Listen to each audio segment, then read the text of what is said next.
বিসমিল্লাহির রহমানির রহিম। আসসালামু আলাইকুম রহমতুল্লাহ। আমি ফারুকি আছি তোমাদের সাথে ধারাবাহিক আলোচনায়। আমাদের আজকে আলোচনার বিষয় সার্কেল। সার্কেলের এটি আমাদের প্রথম ক্লাস। আজ আমরা দেখব বৃত্তের সমীকরণ গঠন সম্পর্কিত কিছু মেকানিজম এবং কয়েকটি এক্সাম্পল। অর্থাৎ বৃত্তের যে সমীকরণ আছে সেই সমীকরণ গঠন, উদাহরণ, এই সমীকরণ রিলেটেড যে আলোচনা সেটাই আমরা আজকে দেখব। দেখো, এই বৃত্ত যে শব্দটা আছে বাংলা, সেটার ইংরেজি হচ্ছে সার্কেল, CIRCLE। এই সার্কেল শব্দটি এসেছে গ্রিক শব্দ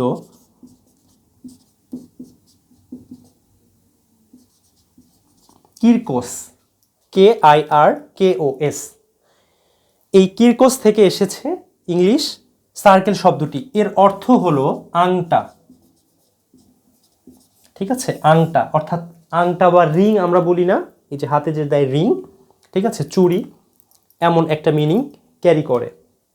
গোলাকার যে কোনো বস্তু, সেটা চাঁদ হতে পারে, সূর্য হতে পারে, কিংবা চাকা হতে পারে, গাছের কাণ্ড হতে পারে, এগুলোকে যদি কাটা হয় তাহলে এই যে প্রস্থচ্ছেদটা হবে না, প্রস্থচ্ছেদের ক্ষেত্রফল, অর্থাৎ ধরো এইটা এই যে পেনটা আছে, এইটা যদি একটা গাছের কাণ্ড হয় তাহলে আমরা যদি একে মিডিলে এভাবে কাটি, তাহলে কাটার পরে এই যে একটা অংশ পাবো না, এটাকে বলা হয় প্রস্থচ্ছেদ। হ্যাঁ, এইটা হবে একটা বৃত্ত।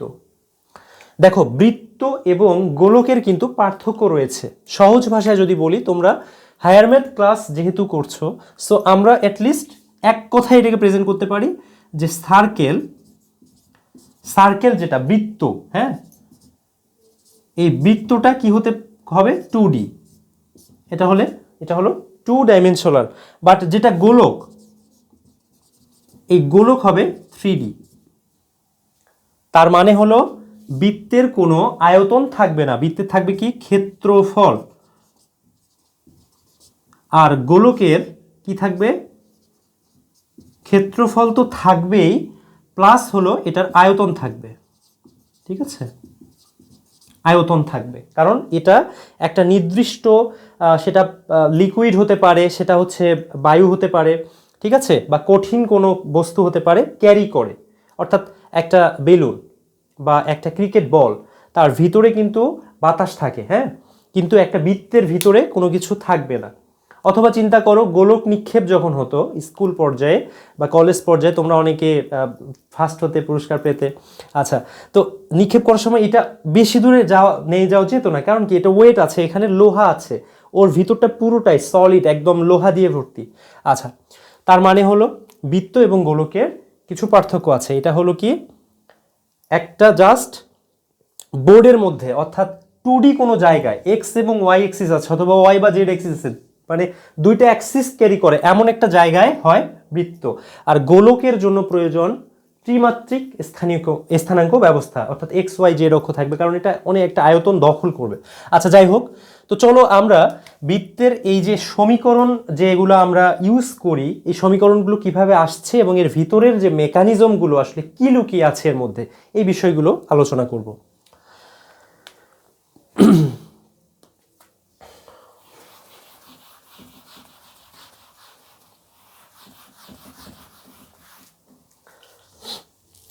দেখো, আমাদের ফার্স্ট আলোচনাটা হচ্ছে একটা সমীকরণ নিয়ে। কি সেটা সমীকরণ?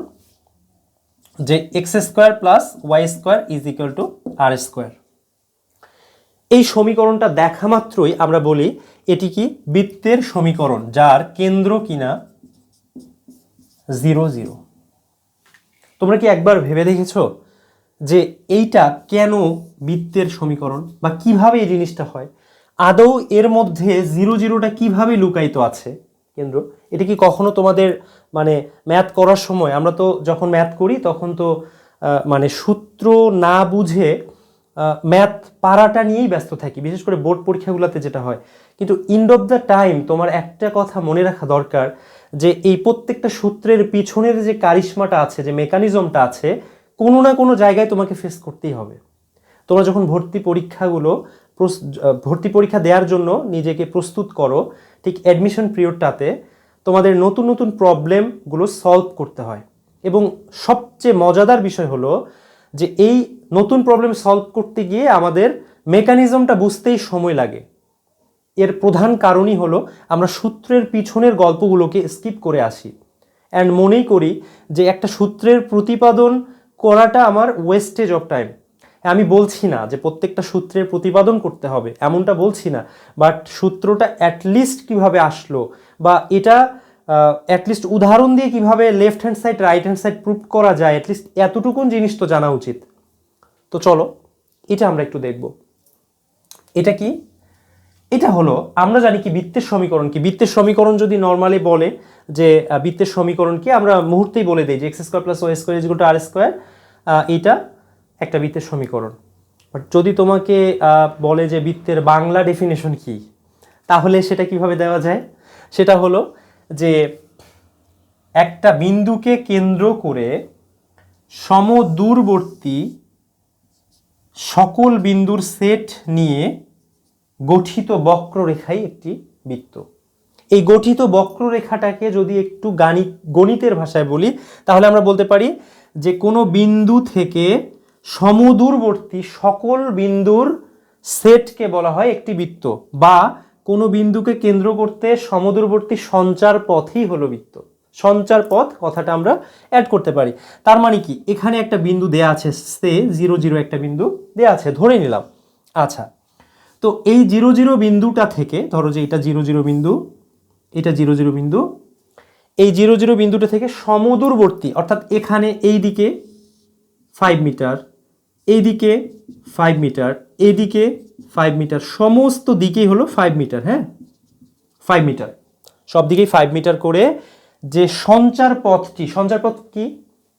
কোনো বিন্দু যদি কতিপয় শর্ত মেনটেন করে চলমান থাকে, তাহলে বিন্দু কণার সেই গতিটাই হচ্ছে সঞ্চার পথ, অর্থাৎ কন্ডিশন বেসড তোমার কোনো পয়েন্ট। ঠিক আছে, কন্ডিশন বেসড, কন্ডিশন থাকতে হবে, থাকার পরে কোনো বস্তু যদি চলে, সেই চলমান বস্তুটার যে পথটা, সে যে রাস্তা দিয়েই যাবে, সেই কার্ভটাই হচ্ছে সঞ্চার পথ। তাহলে দেখো এখানে যদি একটা বিন্দু থাকে, সে পি একটা বিন্দু থাকলো এক্স অফ ওয়াই, তাহলে এই বিন্দুটা কি এদিক দিয়ে চলছে না? এদিক দিয়ে অথবা এদিক দিয়ে চলছে, তো এই বিন্দুটাকে কেন্দ্র করে চলছে না? আচ্ছা, এখন কথা হলো যে এই যে বিন্দুটা আছে, এই বিন্দুটা এক্স, এই বিন্দুটা হচ্ছে কি 0 0, ও বিন্দুটা হচ্ছে কি, এটা ও বিন্দু, এটা হচ্ছে 0 0, আর এখানে যে বিন্দুটা আছে পি বিন্দু, এই পি বিন্দুটার স্থানাঙ্ক হচ্ছে এক্স ওয়াই। এখন বলো তো, এই যে মাঝখানে যে ডিস্টেন্সটা আছে, এই ডিস্টেন্সটা কি? এই ডিস্টেন্সটাকে তুমি কি দিয়ে প্রকাশ করতে চাও? ধরো পি, পি না দিয়ে আমরা এটা দিলাম আর। এখন এই ওপি এর ডিস্টেন্স যদি নির্ণয় করি, তাহলে আমরা বলতে পারি না যে ওপি এর ডিস্টেন্সটা কত? 0 minus x whole square plus 0 minus y whole square is equal to, আচ্ছা এই ডিস্টেন্সটা কি root over is equal to r. তার মানে হলো আমরা এখানে এই রুট ওভারটা বাদ দিয়ে একবারই লিখতে পারতাম এইটা is equal to r square, বা আমরা বলতেই পারি r square is equal to x square plus y square. এই যে এখান থেকেই কিন্তু এই সমীকরণটার উৎপত্তি, যেখানে কিনা বলা হয় এক্স এবং ওয়াই হলো কি কেন্দ্র এবং আর হলো ব্যাসার্ধ। কারণ কি? কারণ এই যে প্রত্যেক দিকেই তো একই মিটার, এই যে 5 মিটার, তার মানে এখানে আর এর ভ্যালু কত? 5। আর এর ভ্যালু কত? 5। আচ্ছা, আশা করছি তোমরা এই পুরো ব্যাপারটা বুঝতে পেরেছো। এখন আসো, এই যে আমরা দেখলাম x square plus y square is equal to r square হলে, এখানে x minus 0 whole square, y minus 0 whole square is equal to r square, এটা এরকম একটা বিষয় এখানে লুকিয়ে আছে। তাহলে আমরা কি বলতে পারি না যে, আমরা কি বলতে পারি না যে যদি একটা বৃত্ত এমন হয় যার কেন্দ্র হচ্ছে এইচ এবং কে এবং ব্যাসার্ধ হলো আর, তাহলে এই বৃত্তটার সমীকরণটা হচ্ছে x minus h whole square plus y minus k whole square is equal to r square, এটা আমরা বলতে পারি না? দেখো এটা কিভাবে বলতে পারি, কারণ এখানে তুমি আরেকটা বিন্দু নাও, পি অফ এক্স ওয়াই বিন্দু নাও, দেখো তো যে h minus x whole square plus k minus y whole square is equal to r square. আচ্ছা একটা বিষয়, এটাকে আমরা এভাবে লিখতে পারি না, h minus x whole square plus k minus y whole square is equal to r square বলতে পারি না? দেখো 2 মাইনাস 3 স্কোয়ারও যা, 3 মাইনাস 2 হোল স্কোয়ার কিন্তু তা, কারণ এটা কি নেগেটিভটাকে পজিটিভ করে দেয় স্কোয়ার, তার মানে কি minus 1 whole square is equal to 1 square is equal to 1 is equal to 1, left hand side is equal to right hand side, তার মানে এটা সত্য। অর্থাৎ আমরা বলতে পারি যে x minus x whole square plus y minus k whole square is equal to r square. সঞ্চার পথের আগের প্রসেসটাতে আমরা এই কাজটা করতে পারি। কাইন্ডলি এটা আসলে খুব বড় কোনো বেসিক না, বাট এটা দেখা মাত্র যেন তোমার একদম সামনে একটা দেয়াল, আর কিছু নাই, শুধু এটা মানে বৃত্ত আমি জানি এইচকে, এমনটা যেন না হয়। আমি চাই তোমরা এই বিষয়টা ফিল করো। আচ্ছা এখন চলো আমাদের থার্ড যে আলোচনাটা সেটা হলো, যদি এই এইচ এবং কে কেন্দ্র বিশিষ্ট কোনো বৃত্ত ধরো আলফা বিটা বিন্দুগামী, আলফা বিটা বিন্দুগামী, অর্থাৎ এখানে একটা বিন্দু দেয়া আছে, এই বিন্দুটা হচ্ছে আলফা বিটা সেই বিন্দুগামী, তাহলে আমরা কি বলতে পারি যে এই বৃত্তের সমীকরণটা হবে, নতুন যে বৃত্তটা সেটা সমীকরণ হবে x minus h whole square plus y minus k whole square is equal to alpha minus h whole square plus beta minus k whole square. এটা কি বলতে পারি? কিভাবে বলতে পারি? দেখো x minus h whole square plus y minus k whole square is equal to, এই জায়গায় কি ছিল? এই জায়গায় ছিল আর স্কোয়ার, রাইট? এখন খেয়াল করো এই আর স্কোয়ার, এই আর এর মানটা তো আমি আবার বের করতে পারি, তাই না? এই দূরত্বটা বের করতে পারি না? ধরো দুইটা বিন্দুর স্থানাঙ্ক দেয়া আছে, তো দুইটা বিন্দুর স্থানাঙ্ক যদি দেয়া থাকে তাহলে তাদের ওই ডিস্টেন্সটা আমি নির্ণয় করতে পারবো না? ডিস্টেন্সটাও নির্ণয় করাই যায়, তাই না? তাহলে এই ডিস্টেন্সটা নির্ণয় করার জন্য আমার কি হবে, আর স্কোয়ার যেহেতু আছে, আর এর মান কি হতো? আর এর মান কি হতো বলো তো? এই যে রুট ওভার হতো না? তাহলে আর স্কোয়ারের মান কি? এইটার উপর হচ্ছে হোল স্কোয়ার, এর মানই তো হলো এগুলো কিছুই থাকবে না, তাই না? এইটা অর্থাৎ x minus h whole square plus y minus k whole square is equal to alpha minus h whole square plus beta minus k whole square. এটা হলো এইচ কে কেন্দ্র বিশিষ্ট আলফা বিটা বিন্দুগামী বৃত্তের সমীকরণ। এখানে তোমাকে যদি হঠাৎ করে জিজ্ঞাসা করা হয় যেই বিন্দুটা দিয়ে যাবে সেই বিন্দুর কোটি কি? সেই বিন্দুর কোটি হচ্ছে বিটা।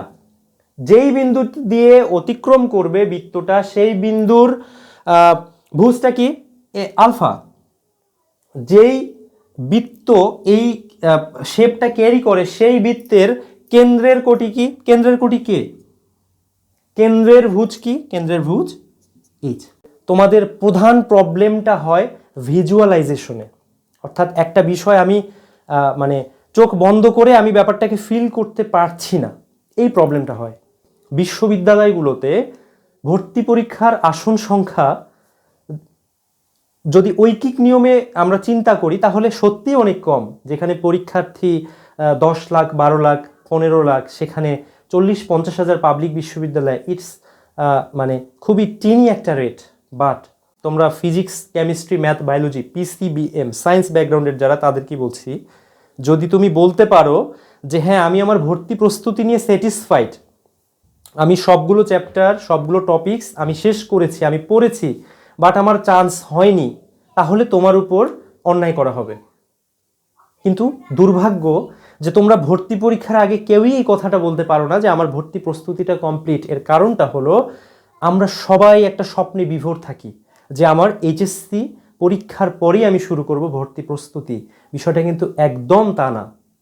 তোমাকে ঢাকা বিশ্ববিদ্যালয়ের প্রশ্নগুলো বের করে সলভ করতে হবে আমি সেটা বলছি না, তোমাকে বলছি যে ঢাকা বিশ্ববিদ্যালয়ের প্রশ্নটা অ্যাটলিস্ট তুমি ওই চ্যাপ্টার যখন করছো বা চ্যাপ্টার করার পর অ্যাটলিস্ট দেখো যে বৃত্ত থেকে কি কি প্রশ্ন আসে, তাহলে তোমার ব্রেন সেটাকে প্রসেস করতে থাকবে, তোমার জন্য পুরো বিষয়টা অনেক ইজি হয়ে যাবে। ঠিক আছে? আচ্ছা চলো এইবার হলো আমাদের 3টা সূত্র শেষ। দেখো ফার্স্ট সূত্রটা আমরা একটু রিভিউ করি। আমরা একটু ফাস্ট দেখব এখন। ফার্স্ট সূত্রটা আমরা রিভিউ করি, x square plus y square is equal to r square. এটা হলো একটা বৃত্তের সমীকরণ যার কেন্দ্র হচ্ছে 0 0 এবং ব্যাসার্ধ হচ্ছে আর। আচ্ছা, x minus h whole square plus y minus k whole square is equal to r square. এখানে এইচ এবং কে হলো ওই বৃত্তের কেন্দ্র আর আরটা হলো ব্যাসার্ধ, ঠিক আছে, ব্যাসার্ধ। আচ্ছা, এবার x minus h whole square plus y minus k whole square is equal to alpha minus h whole square plus beta minus k whole square. এখানে এইচ কে হলো কেন্দ্র এবং এই যে আলফা বিটাটা আছে না, আলফা বিটাটা হচ্ছে ওই বৃত্তটা যেই বিন্দু দিয়ে যায় সেই বিন্দুর স্থানাঙ্ক। এটা হলো ব্যাপার। এখন আসো আমরা কিছু স্পেশাল সমীকরণ দেখব যেগুলো তোমাদের প্রচুর পরিমাণে ভর্তি পরীক্ষায় এবং এইচএসসি পরীক্ষায় আসে। দেখো, এবং x2 y2 কে ব্যাসের দুটি প্রান্তবিন্দু ধরে অঙ্কিত বৃত্তের সমীকরণ কত? সমীকরণটা হচ্ছে x minus x1 x minus x2 plus y minus y1 y minus y2 is equal to 0। এটা আমরা সবাই মুখস্থ করি। ঘটনাটা কি? ধরো এটা একটা বৃত্ত, এই এ একটা বিন্দু, বি একটা বিন্দু দেয়া আছে। এই এ বিন্দুর স্থানাঙ্কটা কি?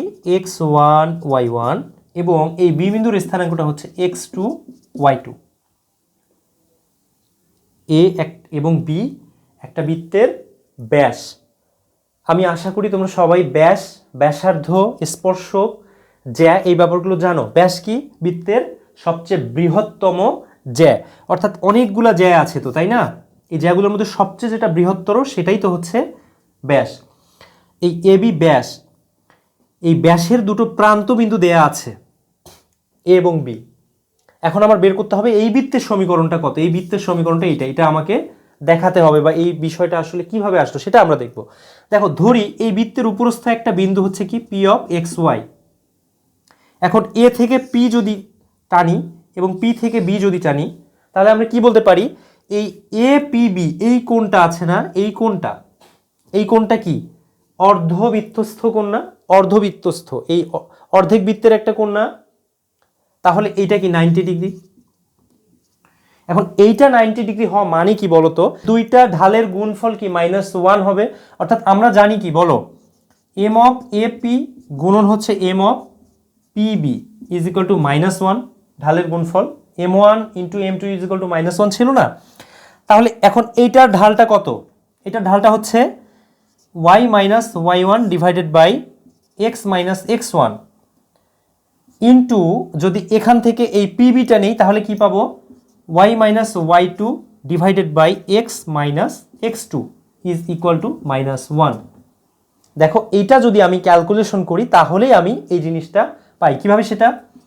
এখান থেকে আমরা বলতে পারি যে y minus y1 into y minus y2 is equal two x minus x1 x minus x2। এই যে সামনে একটা মাইনাস ছিল না, এই যে সামনে একটা মাইনাস, তাহলে এইটাকে যদি ইকুয়ালের এই পাশে নিয়ে আসি তাহলে এখানে আমরা একটা প্লাস দিয়ে ইজ ইকুয়াল টু 0 লিখতে পারবো না? এই এক্সটা এইদিকে আর এই ওয়াইটা এইদিকে, x minus x1 x minus x2 y minus y1 y minus y2। এটাই হলো আমার এই সমীকরণটা, যেটা আমরা একদম কোনো কিছু না জেনে বুঝে মুখস্থ করে ফেলি।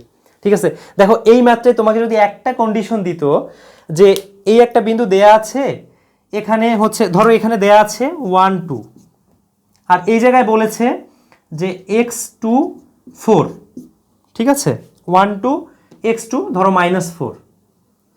এইটা যদি অর্ধবৃত্তস্থ কোনো, এই প্রসেসটা তোমাকে বললো, এইভাবেই তোমাকে মেকানিজমটা দিল যে x2 এর মান কত হবে, তাহলে তুমি x2 এর মানটা কিভাবে বের করবে? তোমার তো বৃত্তের সমীকরণও দেওয়া নেই, কিছুই দেওয়া নেই, জাস্ট এই মেকানিজমটাই দেওয়া থাকলো যে x2 এর মান কত। x2 is equal two what? তাহলে তুমি তখন কি করতে?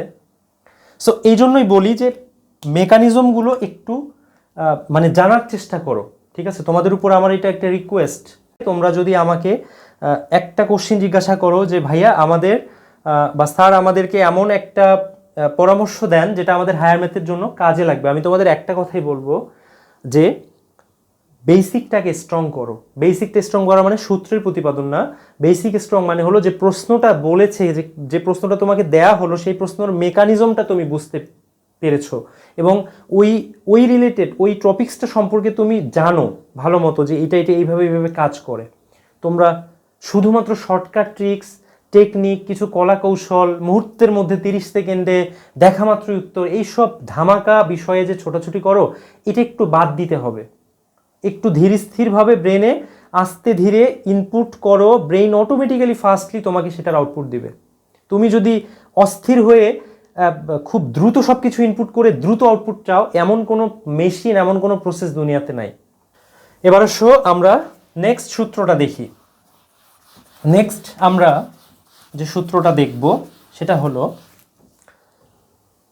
এটা ছিল 4, এবার হবে 5 নম্বর সূত্রটা কি? 5 নম্বর সূত্রটা হচ্ছে, যদি একটা বৃত্ত দেয়া থাকে, একটা বৃত্তের সমীকরণ দেয়া থাকে, ঠিক আছে, এই সমীকরণটা গিভেন, ডান, এবং একটা রেখার সমীকরণ এটাও গিভেন দেয়া আছে। এখন এই যে দুইটা ছেদবিন্দু আছে না, এই যে দুইটা ছেদবিন্দু, এই ছেদবিন্দুটা দিয়ে একটা বৃত্ত অঙ্কন করা হলো। অর্থাৎ ওই ছেদবিন্দু দুইটাকে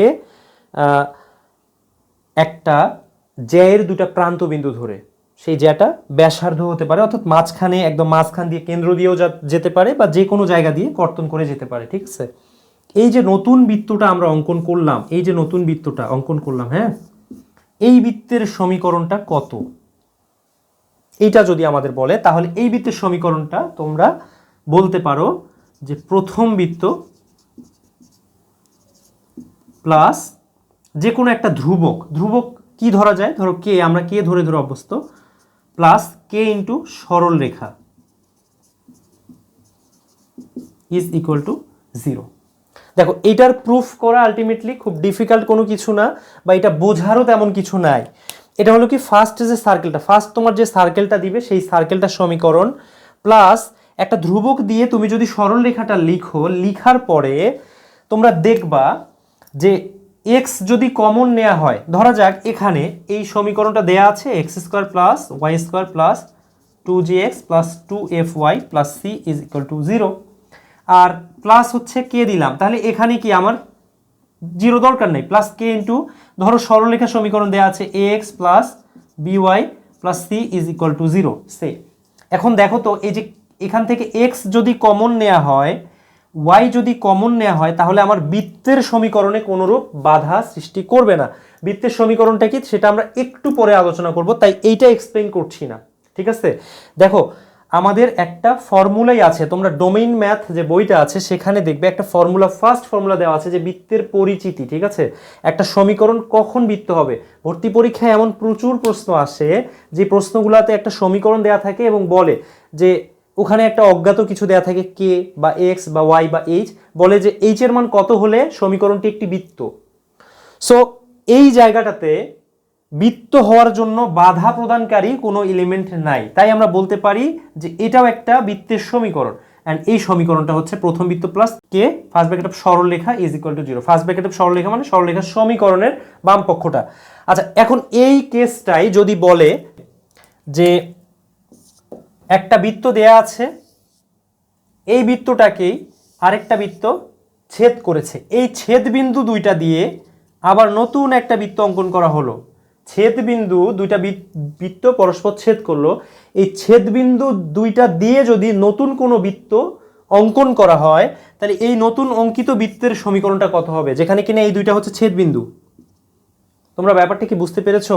ধরো এই যে দুইটা বৃত্ত আছে, এই বৃত্তটার দুইটা ছেদবিন্দু, এখন এই এমন আরেকটা বৃত্ত অঙ্কন করা হলো যেটা কিনা এই দুইটা ছেদবিন্দু দিয়ে অতিক্রম করে, অর্থাৎ ওই ছেদবিন্দু দুইটাকে ব্যাস জ্যায়ের দুইটা প্রান্ত বিন্দু করবে। এইরকম একটা বৃত্তের যে সমীকরণটা, সেটার সমীকরণ কি একদম সেম, জাস্ট প্রথম বৃত্ত প্লাস কে ইন্টু এখানে সরলরেখা যেহেতু ছেদ করেছিল সরলরেখা লিখেছিলাম, জাস্ট এই জায়গাটাতে এই সরলরেখার বদলে হবে বৃত্ত। অর্থাৎ আমরা বলতে পারি যে 6 নম্বরটা হবে কি ফার্স্ট সার্কেল, ফার্স্ট বৃত্ত plus K into second circle is equal to 0। ঠিক আছে, এই 6টা সূত্র আমরা শিখলাম। আমাদের প্রত্যেকটা ম্যাথ করতে সমীকরণ গঠন সংক্রান্ত মান দেয়া থাকবে এবং মান দেয়া থেকে বৃত্ত অঙ্কন করতে হবে একদম সহজ সরল সূত্র মোতাবেক। যে ম্যাথগুলা এই 6টা সূত্রের মধ্যেই সাধারণত এসে থাকে। আশা করছি তোমরা এই সূত্রগুলো বুঝতে পেরেছো। এখন আসো আমরা সমীকরণ গঠন নিয়ে আরেকটা বিষয় দেখব।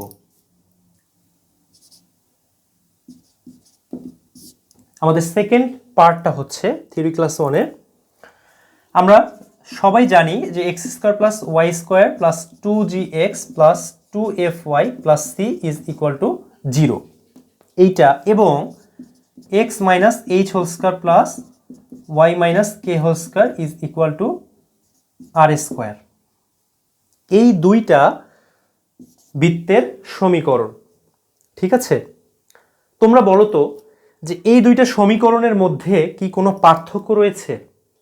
অর্থাৎ এই x square plus y square plus 2gx plus 2fy plus c is equal to 0 এইটা, আর x minus h whole square plus y minus k whole square is equal to r square, এই দুইটা সূত্রের মধ্যে কি কোনো পার্থক্য রয়েছে?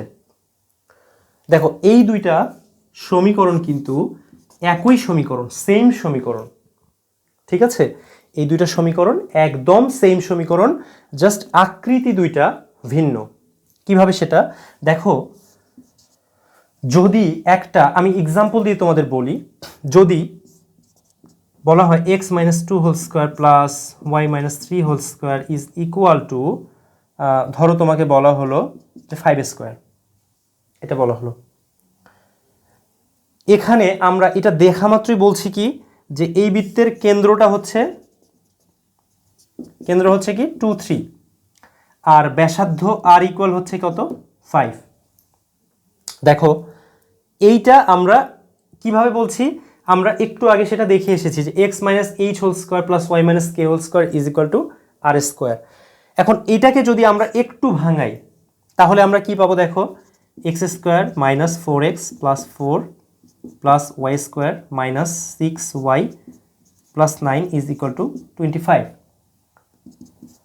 বা এখান থেকে x square plus y square minus 4x minus 6y, এটাকে যদি আমরা ওই পাশে নিয়ে যাই তাহলে কত পাবো? 25 থেকে যদি 13 মাইনাস করি তাহলে কত পাবো? 12। অর্থাৎ এই 12টাকে যদি মাইনাস করে দিতাম ইজ ইকুয়াল টু 0। অর্থাৎ আমরা বলতে পারি যে x square plus y square plus minus 4x plus minus 6y plus minus 12 is equal to 0। এই যে এই ব্যাপারটা, এই ব্যাপার, ঠিক আছে, দেখো তো একটু খেয়াল করে। এখন কথা হলো এই যে -4 আছে, তাহলে এখানে আমি কি করতে পারি? ওই যে 2gx করার জন্য আমি এখানে কি করতে পারি? 2 একটা নিয়ে -2 করতে পারি না? আবার এখানে কি করতে পারি? 2 একটা নিয়ে এই জায়গায় -3 করতে পারি না? -3 করতে পারি।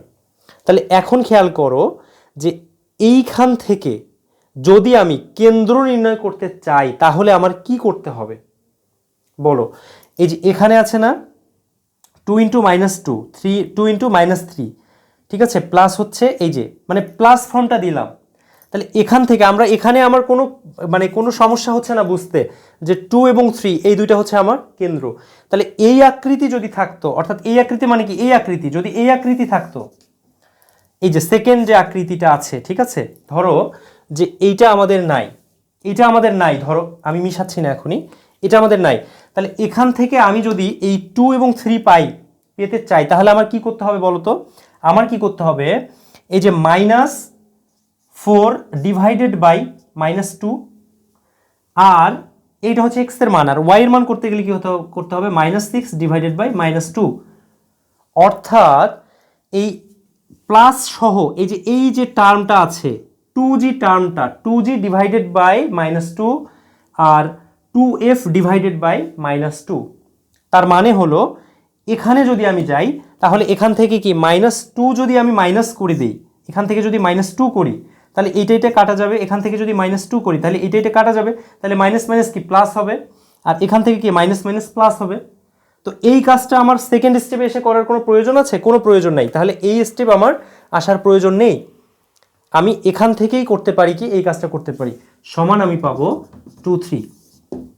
এই কারণে তোমরা যেই কাজটা করো এখানে বলা হয় যে এই আকৃতি বিশিষ্ট বৃত্তের কেন্দ্র হলো -g - f। কেন -g - f কেন? কারণ হলো এই যে 2g টার্মটা আছে না, এই 2g ডিভাইডেড বাই -2 আর এই যে 2f, এই 2f ডিভাইডেড বাই -2, -2 করার পর কি হয়?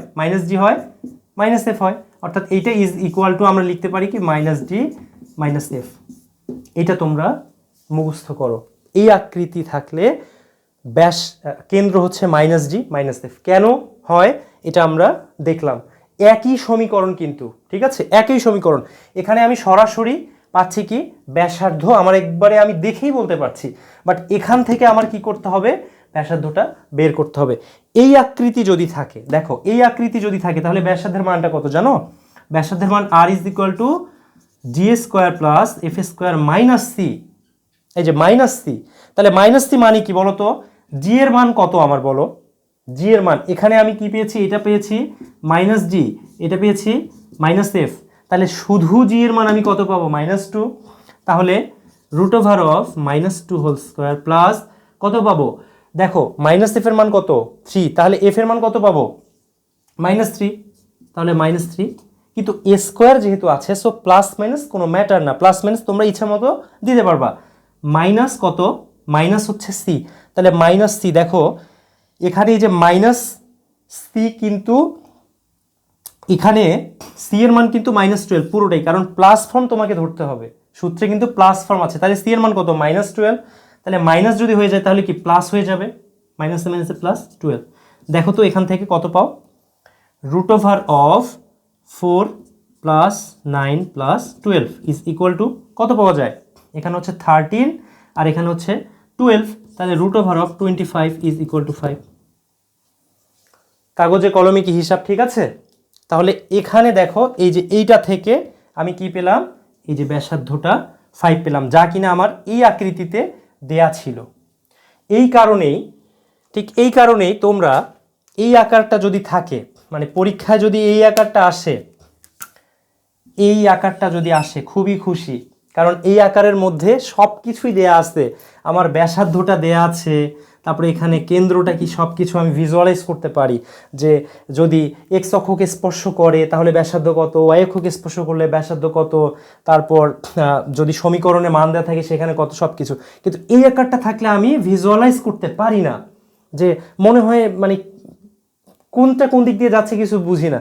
তো চলো আমার এই প্রবলেমটা যাতে না হয় সেই কারণে আমরা এই সমীকরণটাকে নিয়ে একটু অস্ত্রোপচার করি। আমরা যখন ফর্মুলা ভিত্তিক আলোচনাগুলো করব, কোশ্চিন ব্যাংক বেস অর্থাৎ বিশ্ববিদ্যালয়ে ভর্তি প্রস্তুতির জন্য যে ক্লাসগুলো, সেগুলোতে আমরা ডিটেলসলি ফর্মুলা ওয়াইজ আলোচনা করব। দেখো তোমাদের একটা করে ফর্মুলা আলোচনা হবে, শুধু একটা ক্লাস হবে কেন্দ্র ও ব্যাসার্ধ নির্ণয়, আরেকটা হচ্ছে স্পর্শক নির্ণয়, আরেকটা হবে খণ্ডিত অংশ নির্ণয়, আরেকটা হবে সমীকরণ গঠন সম্পর্কিত। এই প্রশ্ন, এই আলোচনাগুলোতে এমনভাবে টপিকসগুলো আলোচনা করব যাতে করে মানে পৃথিবীতে পাওয়া যায় এমন যে কোনো কন্ডিশনে কোনো ম্যাথ দিলে বৃত্তের আমরা যেন সমীকরণটা গঠন করতে পারি। কিন্তু এই কাজটা এখানে করা এখন এই মুহূর্তে পসিবল না, কারণ আমরা করছি থিওরি ক্লাস। আমাদের আজকের ক্লাস হচ্ছে থিওরি 1। তোমরা যারা অলরেডি এইচএসসি পাস করে ক্লাসগুলো দেখছো তারা একটু এনজয় করো, কারণ তারা তোমরা সব কিছু জানো, একটু শুয়ে শুয়ে অবসর টাইমে দেখতে পারো। বাট যারা মূলত ইন্টার ফার্স্ট ইয়ার সেকেন্ড ইয়ারে রানিং আছো বা এসএসসি পরীক্ষা দিয়েছো, তারা মনোযোগ দিয়ে ক্লাসগুলো করো। থিওরি ক্লাসগুলো মূলত তোমাদের জন্য, বেসিকটা ক্লিয়ার করার জন্য। আচ্ছা, তো আমরা খুব সিম্পল ওয়েতে এই x² + y² + 2gx + 2fy + c = 0টার মেকানিজমটা দেখব। আর যখন প্রবলেম সলভ ক্লাস করব তখন আমরা একদম মানে কিভাবে 30 সেকেন্ড 40-45 সেকেন্ডের মধ্যে আমাদের সলভ করতে হয় সেইগুলো আমরা দেখব। দেখো ভর্তি পরীক্ষা কিন্তু খুব ডিফিকাল্ট একটা জায়গা, প্রত্যেকটা এমসিকিউর জন্য সময় থাকে 40 থেকে 45 সেকেন্ড, বিশেষ করে অবজেক্টিভের জন্য। আর যারা ইঞ্জিনিয়ারিং পরীক্ষা দাও বুয়েটে বা অন্য জায়গায়, তোমার 2 থেকে 3 মিনিট সময় থাকে, বাট ম্যাথগুলো অনেক বড় থাকে, পুরো চ্যাপ্টারের প্রায় 60% বেসিক একটা ম্যাথের মধ্যেই আছে। সো এটার জন্য 2-3 মিনিট কিন্তু খুব বেশি সময় তাও না। তাহলে বোঝো 40 থেকে 45 সেকেন্ডে পারতে গেলে কি এক্সপার্টনেসটা তোমার প্রয়োজন। আচ্ছা, সমীকরণ দুটোর মেকানিজমটা একটু দেখি। দেখো x square plus y square plus 2gx plus 2fy plus c is equal to 0 কোনো সমীকরণ যদি থাকে তাহলে তার কেন্দ্র হবে কি, সেন্টার ইজ ইকুয়াল টু হবে -g - f। ওকে, আচ্ছা, এবং ব্যাসার্ধ r ইজ ইকুয়াল টু হবে কি, √g square plus f square minus √g square plus f square minus c।